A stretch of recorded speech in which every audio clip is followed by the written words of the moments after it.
இன்றைக்கி 2 கதை சொல்ல போகிறேன். ஆன்மீக கதைகள். முதல் கதை, 4 பேர் நல்லா பேசணும்.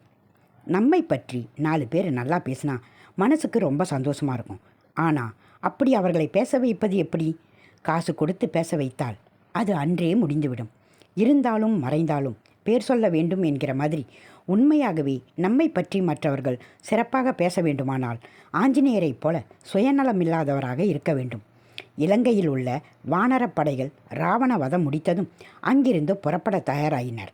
வீரர்கள் எல்லோரும் இருக்கிறார்களா என்று சரிபார்க்கும்படி சேனாதிபதியிடம் ராமர் உத்தரவிட்டார். ஒரு வானரம் மட்டும் காணாமல் போனது தெரிந்தது. சுவாமி, வசந்தன் என்னும் வானரம் மட்டும் எங்கு சென்றது என்று தெரியவில்லை என்றார் சேனாதிபதி. அதுவும் இல்லாமல் எங்கெங்கோ தேடிவிட்டேன், காணவில்லை என்றார்.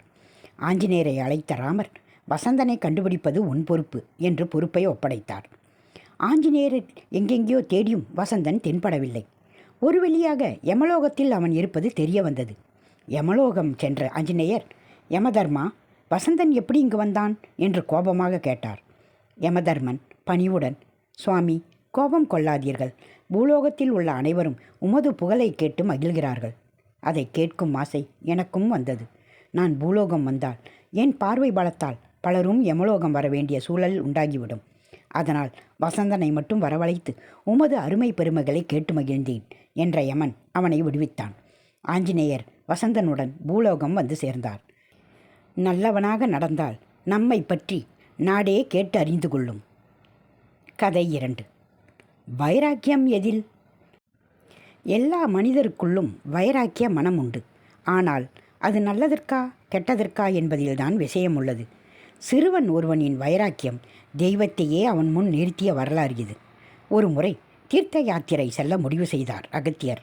அதனால் தான் பூஜித்து வந்த சாலக்கிராமம் அடங்கிய பெட்டியை தன் சீடனான சிறுவன் ஒருவனிடம் ஒப்படைத்து, இப்பெட்டியை பத்திரமாக வைத்திரு, தினமும் கவனமாக பூஜை செய் என்று கூறிச் சென்றார்.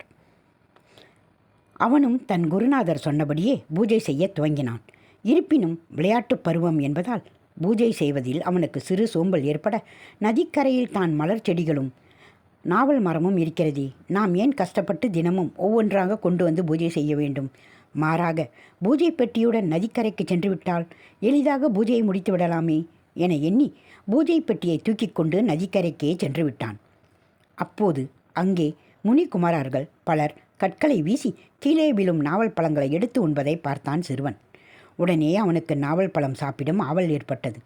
கையில் இருந்த பூஜை பெட்டியை கீழே வைத்தவன் சுற்றும் முற்றும் கற்களை தேடினான். கற்கள் அகப்படவில்லை என்றதும் அவனுக்கு ஒரு யோசனை தோன்றியது.